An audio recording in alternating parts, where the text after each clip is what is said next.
Welcome to Bobby Owsinski's Inner Circle. I'm Bobby Owsinski, and this is a show all about music production, and the music business. My guest today is VP of Operations for Artery Recordings, Shan Horan. But first, I want to talk about the big four in streaming. Now, there's over 50 streaming services around the world right now, but everybody in the business seems to think it's going to come down to four. Who are those four? Well, Google, of course, with YouTube, Apple, with Apple Music, probably Spotify, and Amazon.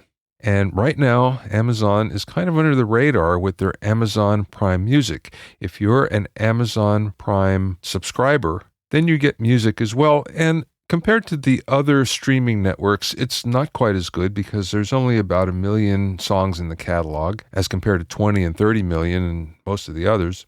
But with Amazon Prime, of course, you're getting video, you're getting second-day delivery for packages, you're getting all sorts of additional perks. So it's not just Amazon Prime Music that you're getting a whole package of things. That being said, there's some indication that Amazon may turn a lot more attention to music. They've done 3 different things in the last 6 months or so. The first thing they did was they put out a soundtrack album for Transparent. Transparent is one of the shows that's exclusively on Amazon Prime. And that was actually a pretty good album because it went on to get a couple of Grammy nominations, which is very cool. Second thing they did, at Christmas, they put out their own Christmas album. And this had artists like Liz Phair and Flaming Lips and Yoko Ono. Not exactly A-list artists, but the fact of the matter is they're doing it themselves. Now this last week, they put out another album called Amazon Acoustics. That are artists like Joshua Radin and Jesse Balin. And basically what it is, it's 30 acoustic songs, and some are covers, some are not. But that being said, what you're seeing is Amazon is now beginning to provide exclusive content, which is something that you're seeing all of the other music services turning to as a way to differentiate themselves from each other. So Amazon has the ability to do this. The other thing they just did that's very interesting is they opened up Amazon Studios to go more heavily into video projects. And one of the first things they did was they signed the Top Gear guys. If you've ever seen that television show on the BBC, they signed that team for about $250 million. And what they did was they actually outbid Netflix for it. So now we're starting to see Amazon flex its muscles. Over time, you're going to see them come in as kind of like an under-the-radar music service that may grow bigger. So watch out for that because it's going to be something that's very interesting in the future. And again, not many people are thinking about it, but it may be something that could be significant here in our music distribution via streaming future. If you have any questions or comments, send them to questions@bobbyoinnercircle.com. Don't forget about my new coaching program. It's 101 mixing tricks, big studio tricks for the small studio. Go to 101mixingtricks.com to learn more. Also, you can take your career to the next level with my Music Prosperity Breakthrough program at musicprosperitybreakthrough.com. That's all one word, musicprosperitybreakthrough.com. Next thing I want to talk about is something that I bring to you with much sadness, and that's the death of Music Row in New York City. What's Music Row? Well, many of you haven't experienced it. What it was 48th Street and Broadway, one solid block of music stores. And at one point in time, they were the best music stores in the world. You had Manny's Music. You had Sam Ash, the original Sam Ash store. You had Terminal Music, Greco's Custom Guitars, Rudy's Music, Alex Music, New York Wood and Brass, and a couple more I can't remember. This was the place to go for the best prices in the business and also the newest gear. This is pre-internet days when you would get the latest information on what's new by actually looking at a magazine. So the magazines were the ones that would always tell you what is the latest in gear, and they would be 2 or 3 months behind what was actually happening. However, if you went to Music Row, you'd see the latest gear first before anybody else. So a combination of really low prices, lots of competition, lots to choose from because there's big stock everywhere, and the newest gear, it was just the mecca for music stores, and people used to go there from all over the world. About 15 years ago, it started to contract and die off, and the first thing that happened was Manny's Music was bought by Sam Ash. Then Sam Ash moved out. Sam Ash moved to 34th Street, so now we're down 2 stores, and one by one, all of the other stores either closed or left. And finally, last week, Rudy's Music closed their doors, and at the end of the year, Alex Music will also close. Why? Well, because the rent is too expensive for both of those. It's really a shame. That'll be the end of an era, although the era kind of ended prior to this, but it will really close the door on New York Music Row. Manny's Music used to be pretty fantastic. Everybody has stories of going there. I have one really good story where I bought a strobe tuner, a Conn strobe tuner, which is the only way that you could successfully, accurately tune your guitar in the 70s anyway, 70s and 80s, before we had small portable tuners.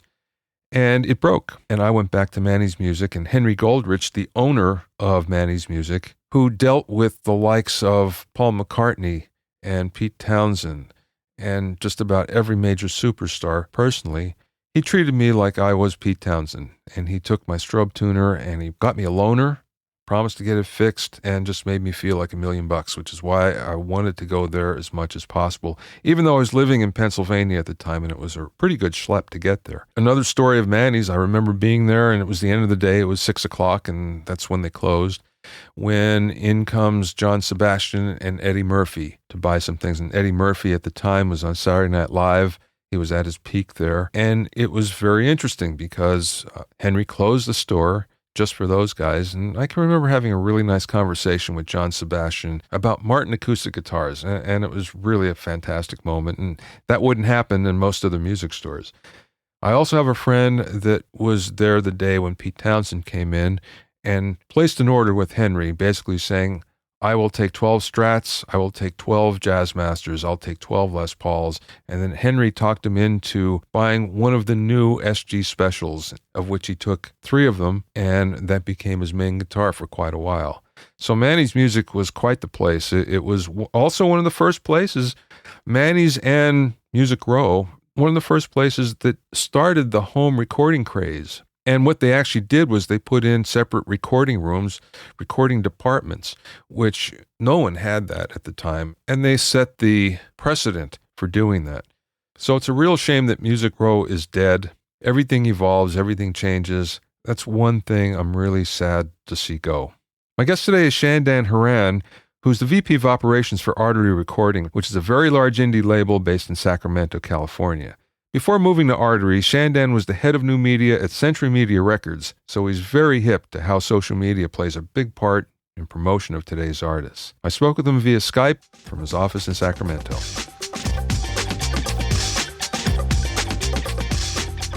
Tell me, how did you end up in Sacramento? Well, I ended up in Sacramento because I took a job at Artery Recordings and the Artery Foundation. It's basically a management company, and they have a record label that signs a lot of, young upcoming talents, primarily active rock, hard rock, stuff like that. But, they offered me a nice position up here as vice president of the record label, and, decided to get out of LA. But now I'm kind of regretting it because the weather is really hot up here. Yeah. I'm just joking. Yeah, but you know what? No matter where you go, there's always a downside somewhere. Oh, for sure. Yeah. So you didn't start as VP, right? You started as general manager? I started at Artery as head of new media. So I was basically handling a lot of the YouTube content claims, social networking, pretty much a lot of stuff across the board. And then, it just became apparent that I needed to cover a lot of other stuff as well, and then got promoted to vice president and VP of operations. So that's pretty cool. Yeah, very cool. Well, congratulations on that. That's dynamite. Thanks, man. So tell me, what's your take on Facebook video? So they just announced, that they would be starting to integrate a lot of live Facebook videos, so you can actually start to stream kind of live chats from your Facebook. But I mean, I've been watching this happen for a little while just by seeing the algorithms on Facebook where, we've got that typical debate where if you post a YouTube link, it doesn't get exposed as much as if you upload a video straight to Facebook. So, I feel like it's very black and white that they have been trying to start shifting more priority into the video world as opposed to just the 2D kind of image advertisement market, because there is a lot of money to be made in that capacity, and YouTube's, proved that point tenfold. Yeah, but there's no way to monetize it, though. And they don't have anything like Content ID, so... They don't, but I mean, at this point, when let's say there's a term called freebooting. I'm not sure if you've followed the... Yes, yes, I'm familiar with it. A lot of complaints about that, and it infuriates me where, a content creator on YouTube will have, a funny video or something stolen by, an individual page on Facebook, somebody unrelated to the content, and they'll utilize somebody else's video to, push their own agenda, their own Facebook page, but then Facebook actually has, that sidebar advertisement. So if there's 5 million views on that funny content video, Facebook is making money on the side in terms of advertisement. But I feel like the one thing that they haven't tapped into is in-stream ads. And I feel like in the next year or so, that's something they're definitely going to start utilizing. But the question is, are they going to, bring in content creators like YouTube does and actually pay them money? Or is Facebook going to claim the content as their own and cause kind of an uproar in that capacity? Yeah, there was a whole thing, too, about how they gauge views, where there has to be some engagement on YouTube before it's counted as a view. But I think almost immediately they count it. If you log on to a video, begin to watch a video, it automatically claims it as a view. So, that's kind of, backwards from YouTube. Oh, for sure. I mean, a lot of times, when if you have the settings set up on your Facebook, you can scroll down and videos automatically play. So in regards to that, I can't remember the exact number, but on YouTube, you have to watch a video for X amount of seconds before it is considered a view in the advertisement world, whereas Facebook counts a view, I think, from inception when it first starts playing, whereas the viewer could be an absentee viewer that's just kind of scrolling through their feed. It equates that to an actual play, even though somebody didn't view it, really. Yeah, I heard that you don't even have to have the audio on for it to count as a view, which is kind of crazy. Oh, that's absolutely crazy. I mean, on YouTube, at least if you mute it, like I've had, a time where a commercial comes on really loud and I'll hit the mute button on my computer and it freezes the video. It won't play until you actually, unmute it and watch the rest of the video or click skip. It's pretty interesting to see that they have that. But I don't know. What's your take on it? You think that they're going to try to tap into the in-stream monetization revenue, or what are your thoughts? I don't think that they can keep it the way it is for long. At some point, the only way they're going to get creators really involved is to be able to monetize everything. So I think we'll start to see those tools rolled out sooner than later. But they're probably, I haven't heard anything about any beta testing going on or even alpha testing. I haven't heard anything, but I'd be shocked if they weren't working on those things right now. Yeah.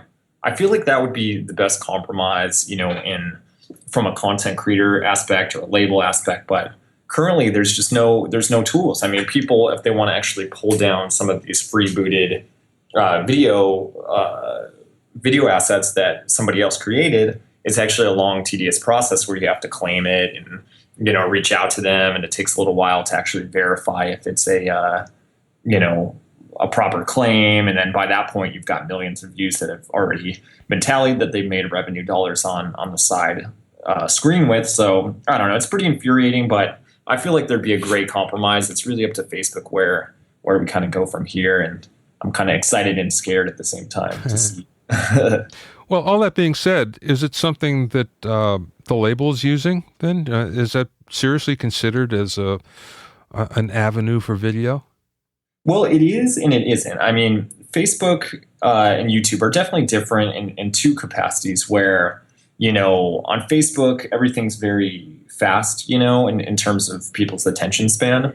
I feel like, if you're going to have something on Facebook, it should be, 15, 30 seconds in terms of a video versus YouTube. You can have full length, music videos, behind the scenes type stuff. People actually sit through a lot of that retention wise. So what I like to do from a label standpoint is we take, let's say, a music video, we render out a 30-second teaser or a clip of it, post it directly to Facebook, like upload the actual sampler with the link in the description of how to see the full one. So we can almost use Facebook's elongated reach for their native videos that you upload directly, but still funnel kids to our full length that we actually get paid per view. So it's kind of the best of both worlds on that side. At least that's the only solution I really see. Yeah, that's a good idea. How important is or are music videos still? I mean, for a while, there were the rumblings that you could actually post a lyric video or a video with nothing but a picture of the artist, and it would be as effective as a full-on produced music video. Do you find that? I found it to be. I found that proper, or I found it to be the case in a few situations. It really depends which band. For instance, when it comes to music videos, it opens up a lot of outlets in terms of, like, for instance, the other day, I had one of our artists added to Journeys in-store videos. So basically in a mall, some kids walking through Journeys and our music videos on the actual display. Or, with music videos, you can actually utilize product placement where you have items in the video discreetly. And you'll see a lot of that in mainstream, like Nicki Minaj, Drake videos. You'll see them kind of flash to a Beats by Dre headphone or something like that in order to get a little extra revenue from that. So I can understand bands utilizing music videos for that capacity, but I also understand on the opposite side that, to do a lyric video or to do a track video, it's pretty cheap. It's only a couple $100 and it still gets the same amount of play. So you might actually recoup on YouTube if, let's say, you get 1 million views on something that only had a budget of $200 versus, something that had a $10,000 music video budget and you ended up losing about, $8-9 on the actual video, so it's very push pull, but it just depends the branding. It depends if the band has enough, pull to actually get viewership. What do you guys do for your artists in terms of their online presence? How involved do you get? Well, we get pretty involved, but I've kind of drawn the line where there's only so much you can do from a label standpoint. There's only so much robotic stuff you can post in terms of, hey, new album out now. Here's the smart URLs to the album on Google Play. Here's a new photo. Like, there's only so much we can do from a cubicle at the label. So what I try to do is I actually give all of our artists a best practices kind of meeting or class where I show them that they need to be interactive with fans, show them what they're doing, post interactive things where they ask people questions, to drive engagement. Because, a lot of bands, before they come to the label, I'll go through their Facebook and I'll notice that they don't give, fans a unique look into their band or what they're doing. They don't ask them questions. They don't put up any contests to do email collects. They don't do anything like that. So that's primarily the first thing I would do when a band actually starts at the label. But you really just can't fabricate what a band's up to, though. You need to actually have kind of a streamlined way for them to post things from the road. I've seen a lot more interaction that way. What's the most effective thing an artist or band can do right now? Most effective for promotion, yeah, promote themselves online. I've seen people do a lot of different tactics. I mean, I've seen really effective ways of promotion that are a little bit scandalous in terms of that freebooting stuff, where you will see bands do funny videos and stuff like that, and they'll blow up and get millions of plays and stuff like that. I feel like there's a thin line where it's acceptable to do that if it's your own creative content. So, I've seen bands where they have their cat, that headbangs or something. They film it, throw a metal song onto it, And then before they know it, they've got about 5 million views and stuff like that. It's all about 1,000, 2,000 spikes and likes. So I've seen that being pretty effective, kind of utilizing that Facebook algorithm. I've also seen it real effective when you just ask people things, because people like to talk, and tell you what they like and stuff like that. I've asked simple things like, what's the first tour you've seen, or what's your favorite song? And, next thing you know, there's hundreds of comments and people are super engaged, versus if you had just posted a photo, of your CD cover. It's not going to get that much engagement. What do you feel is a good amount of engagement in terms of likes or comments or something? At what point do you feel, okay, that seemed like it worked? It's actually funny on Facebook. A lot of things changed recently where they give you an actual, like almost a percentile of how a certain post is doing. It'll actually tell you below average or above average, which is pretty interesting. So what I do now is I just kind of watch it, and if something's above average, I feel like that's a pretty black and white comparison of if it's doing good or not. Beforehand, I would just kind of feel it out and see if there was a boost in likes or shares, stuff like that. I mean, it really depends how many followers the band had in the first place. You got to kind of gauge the reaction from the fans they had in the original. What mistakes do you feel that bands use or make online? Do you see things that seem to happen over and over?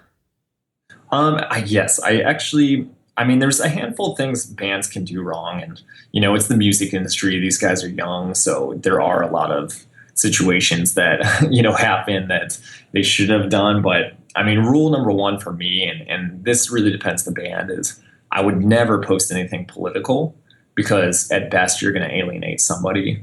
Yeah. I understand certain things, like with the massacre in Paris over the cartoonists. There's really nobody that would get offended by you saying like, hey, this is wrong. Versus if you make a standpoint on, let's say, a new hot issue like the Confederate flag or gay rights and stuff like that, regardless of what your view is, you're probably going to have somebody that views the opposite side of that. And even though you feel like it's morally wrong, it's not about, alienating fans. It's about trying to develop your audience a bit more, and that's definitely a kill point for a few people. I was looking at the Artery sales page a little while ago, and I saw most things had a bundle attached to them. So do you find that that's kind of the hot thing for sales? Yeah, currently, like, it's no surprise. Like, people don't buy records as much as they used to. Pirating music or just streaming it for free is just something that has kind of become the new normal for at least the generation that just came out. The younger kids are used to streaming versus actually purchasing things. But with bundles, we can kind of set up like a cool little limited edition thing with one-of-a-kind shirts. Sometimes we include, unique items that you can only get in that pre-order. We've had signed items. We've had, I remember an old pre-order. There was what are they called? What's the old camera that you take a photo and it prints the photo? Polaroid. Polaroid, yeah. Yeah, so one band had actually taken a Polaroid camera and documented the whole experience of creating the album. And each Polaroid was different from the process. And they signed every single one of them and included, 100 of them in the first 100 deluxe pre-order. So if you purchased a pre-order, you would get this almost piece of history of the making of that album that you were listening to. And, kids felt really special. They wanted that. They actually were willing to kind of spend extra money to have a piece of the band as opposed to just kind of listening to it in a Spotify playlist. So that's the reason. So you think then that limited edition is really the key to this? If there's something limited, then that kind of sparks the interest. Yeah, it's just something unique. If kids are fans, diehard fans, they're probably going to go to a show, but they're probably going to buy something that's unique, especially if it's exclusive. And from what we found at this point, people are willing to pay that. And in a world where people don't buy as many CDs, this has actually kind of helped. I mean, we see it across the board for vinyl as well. People just want that vinyl record, the art. It's almost a collector's item. And a lot of people that collect vinyl, at least the friends I have, they don't even have a record player. No? But it just goes to show you, I remember buying a lot of records just on the cover itself. And it was the cover and the liner notes, because sometimes you turn it over and you read the liner notes and think, oh, that's pretty interesting. I'll give this a shot, which you can't do with CDs. So there was that something magic about that format, that just kind of worked. Absolutely. Especially the die cuts they have. I've seen some real creative vinyls. I mean, at my time at Century Media, which is the label I had worked at prior to Artery, they had a distro of 1 million items, and a lot of those were vinyl where, I've seen and You Will Know Us from the Trail of Dead, that band would have really elaborate die cut vinyls with faces on it, stuff like that. I've seen, brutal death metal bands that literally signed the limited edition vinyls in blood. They numbered it in their own blood, and people bought it. It's just crazy, but people love vinyl, I actually read something somewhere where there were bands that wanted to put their own blood inside the vinyl itself, embedded inside the vinyl. Oh, wow. And the pressing plants would basically say, look, we'll put anything else you want in there, but we draw the line at bodily fluids. It's probably not safe, Yeah, right. That's kind of crazy. So that means that CDs aren't selling at all, right? Or are they selling somewhere, or to some group of fans or some strata of fans? How do you find that? I mean, CDs sell, but not as much as they would have 10 years ago, so people will purchase it, especially on the road. If we send a tour out or a band on a tour, they've got to have some physical CDs. I mean, I found it that, especially even me, when I'm at, venue watching a band, I have one too many drinks. I'm like, this band's amazing. And I go and buy a CD, Yeah. and then listen to it in the morning. I'm just like, oh, I shouldn't drink so much. But still, you got to have those on the road. And, that actually helps as well. It's almost an accessory to the live show. But I don't know. In this day and age, it's become something different in terms of how you sell a CD versus in the old days where it was based strictly on buying it for music.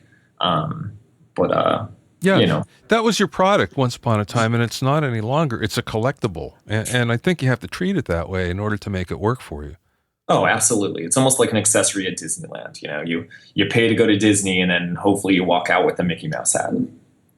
We're in the next era of the music business, which is streaming. Yes. And it seems like it's everywhere, and every day more and more people get turned onto it and become fans, which seems like it's okay, and it seems like the music business will actually benefit from that. Where do you come down on that?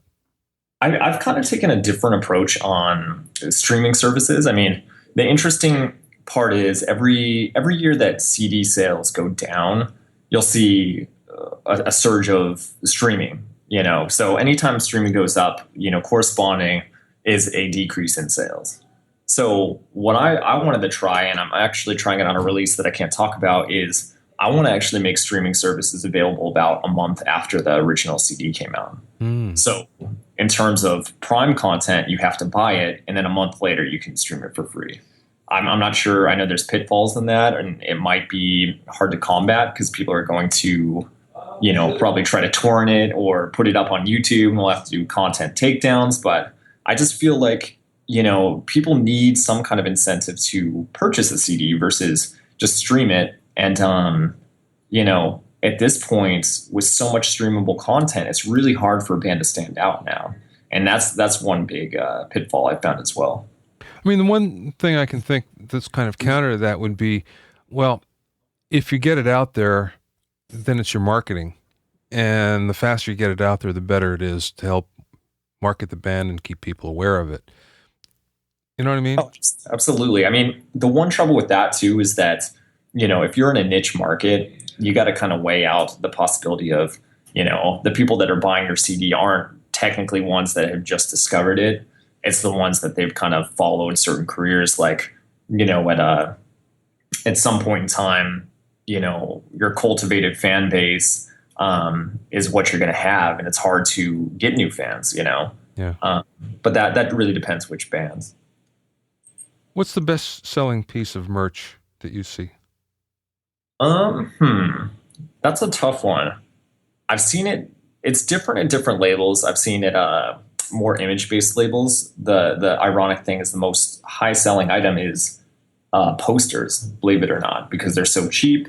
You can ship them out. I think they're like $2, $3, and the markup's tremendous. You know, it costs like 10 cents to make or less. For us, I don't really, I can't really draw the line. It's kind of even between our bundles, CDs. But we primarily have a higher digital sales rate since our demo is a lot younger than traditional labels. Whereas I can see at other labels, it's kind of the opposite, where CD sales are a bit higher than digital, just because people aren't used to, you know, like old metalheads aren't used to using iTunes and stuff like that. But yeah, I'm not quite sure. It's kind of middle line right there for us. Yeah, well, it's funny you should mention that because, you know, when you think about it, there are certain there are certain audiences that, you know, they're really into certain things. So, like you say, there older metalheads tend to really go for CDs, and also really like T-shirts. And I'm not so sure that that's the case in other age groups or, you know, other genres.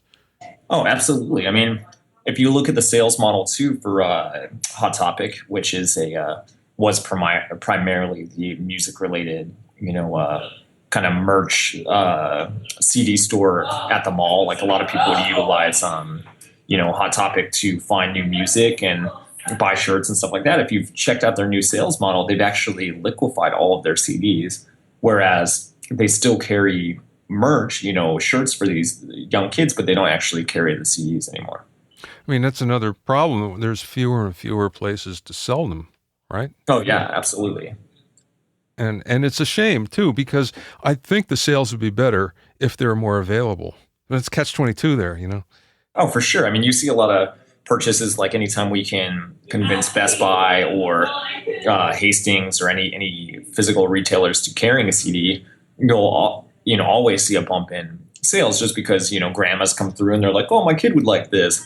Or kids discover it because the album cover looks cool, or it's just overall more accessible, you know, to the fans, and they buy it. So you do see a bump when it's actually carried in stores. It's just a shame because it's a lot harder. They get a bit more selective with which CDs they'll carry, since the you know, aisle space is a lot lower. Yeah, yeah. How about Amazon? Is Amazon a big part of your sales distribution network? I mean, Amazon, it does sell like digital Amazon or Amazon MP3. It does help. We do make some sales off that. In terms of physicals, I don't think we do that good on Amazon. The big ones for us usually in the digital world, at least, is Google Play and iTunes. And then Amazon kind of comes at number 3, you know, on that list. Where do you see the music business going?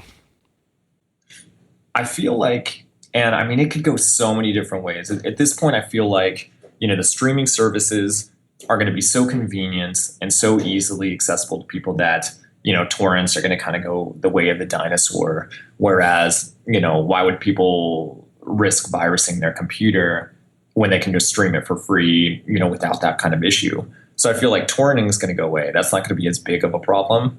And then streaming services, I feel like maybe down the line, there's going to be a bit more reasonable of a payout. And I can see this happening by a lot of these big conglomerates that are buying up, you know, a huge collection of distro. I've actually seen that happen a lot, where these big companies are buying labels up that have huge discographies. And I just feel like something's going to happen with that, because if you can control these discographies, like huge collections of it, you can set up your own streaming service with a better payout or something like that. I feel like something like that's going to happen down the line. I mean, we've already seen like Tidal, which I don't think was a big success, but, you know, that just shows that these kind of questions are starting to be asked. Yeah, the problem, I mean, there's a bunch of problems with Tidal, but I had a lot of hopes for it originally because, for one thing, it was high res streaming, Oh, which, absolutely. I mean, I sort of think that's the future, and I think Apple's going to pull the trigger. I've been hearing rumblings about that, where, they've been collecting high res masters for 3 years now, Oh, yeah, absolutely. and it should be reasonable for them to be able to do without too much of a problem. What I heard was there's a internal fight as to what the codec is going to be. If it's going to Okay. be their codec or it's going to be the Meridian one. Okay, I could see that. I mean, Apple Music is still so fresh too. I'm really curious to see what's going to happen with that. I mean, they just announced that, they're going to start streaming exclusive content directly on Apple Music, like, the new Dr. Dre Compton soundtrack album, which is what I think it's his first album in 17 years. Yeah, something like that. Yeah. Yeah. So you're going to be able to stream that exclusively on Apple Music What's your and iTunes only. What's your take on Apple Music? I feel like it's too soon to really draw that line. At this point, like they've been very helpful in helping us, claim profiles for our artists and reach out on opportunities to, put our bands in kind of, playlists or streaming sales and stuff like that. But I don't know. I haven't really drawn a conclusion if it's helped us as much as iTunes did already. I guess we'll just have to wait to see. How about Music Key? Are you? Yeah, what do you think? I'm really mad about Music Key, to be honest. So I've been battling with Music Key for a little while, and granted, it's a cool concept.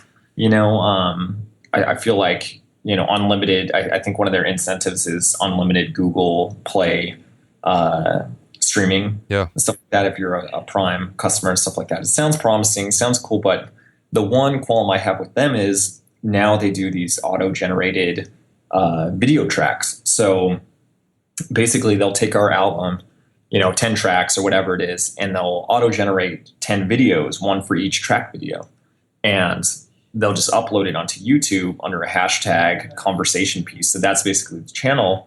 So effectively what they're doing is they're kind of circumventing our label YouTube, whereas we would monetize that. And anytime somebody watched a streaming video for our band, and watched these track videos, they would subscribe to our channel. But what they've done with Music Key is they circumvent our channel, upload these track videos as standalones, and we can't control really what's said on it. We can't direct people to pre-sales. We can't direct people to other incentives, that you normally could on your own YouTube video.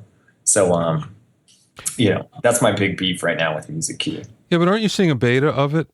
I mean, it hasn't really launched yet. Well, I mean, it has launched the slate videos, the track videos and stuff like that. That's something that we just started seeing. So at this point, I was kind of arguing about, hey, can we opt out of the auto-generated videos? It's kind of sidestepping our own channel. But unfortunately, they don't give that option. It's either you take part in Music Key with the track videos, or you don't take part in Music Key at all. So that's kind of difficult. I'll say, wow, they drive a hard bargain. Yeah. Jeez. Okay, last question. Mm-hmm. What's the best piece of business advice that you've either learned during your time in the business or you received from somebody? The best advice I've ever received was that, it takes time to develop something, and in terms of creating, a 5-year plan. Like if I talk to any band, I would tell them, formulate a 5-year plan. Like nothing happens overnight. And the difficult thing is, a lot of young bands are kind of, programmed to think like your standard, get rich and famous movies and stuff like that, that it just happens instantaneously. So, the best advice I've been given is that, you just keep working towards a goal, figure out a 5-year plan. And then at the end of that 5-year plan, you're going to have a successful release. And not to get discouraged, if it's not an instant success overnight. A lot of stuff takes time. Good advice. Shandan, thank you so much for your time. This has been great. Good to talk to you again. It's been a long time. It's been a long time, Bobby. It's good talking to you, man. To find out more about Shandan, you can go to his Facebook page. That's facebook.com/Shandan Horan, all one word, ShandanHoran, Shandan Horan. Thanks for listening and being in my inner circle. Remember, if you have any questions or comments, send them to questions@BobbyOInnerCircle.com. Many thanks to Steve Cherubino. He's the host of the EDM Producer Podcast at edmmr.com. Thank you very much, Steve. He does a great job in putting the show together. To listen to other episodes of Bobby Owsinski's Inner Circle, go to BobbyOwsinski.com and select the podcast tab, or you can go to BobbyOInnerCircle.com or find it on iTunes or Stitcher. At BobbyOwsinski.com and BobbyOInnerCircle.com, you'll find a sign-up form for my newsletter and for alerts for new podcasts. This is Bobby Owsinski. See you next time.